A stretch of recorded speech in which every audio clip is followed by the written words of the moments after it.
फक्त मत देण्यासाठी वापरला गेला आणि त्याने जमेना ह्या सगळ्यांना फसवून झालं की आता मराठा आणि ओबीसी हा लावला पाहिजे।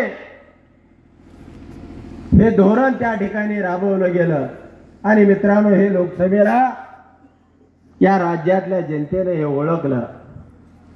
जो समोर उमेदवार आहे तुम्हाला सगळ्यांना माहिती आहे पण आठवण करून देतो, त्याचा पालक आहे तो श्रीकांत भारती आहे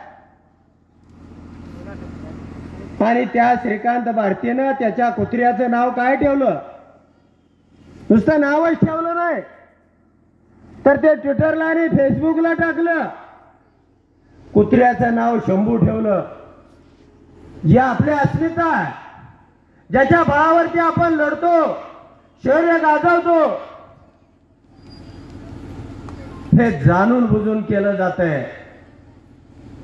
मराठा आणि त्या बाजूला ओबीसी म्हणून मराठवाड्यामध्ये सुद्धा माझी भूमिका त्या ठिकाणी गेली पाहिजे।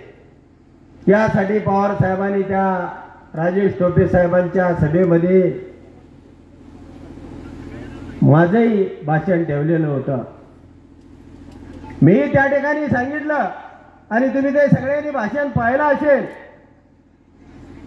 की यांचा विकासाचं काय नाही, त्याला 10 वर्षामध्ये काय केलं, लोकांना काय दिलं याबाबत यांना काय देणे घेणं नाही किंवा ते सांगण्यासाठी यांच्याकडे काय आहे।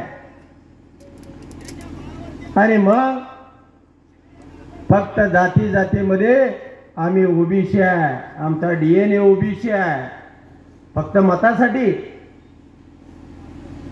काय वापरायचं आहे। म्हणून मला मित्रांना सांगायचं आहे, हा तालुका सगळ्या जाती धर्मांचा आहे।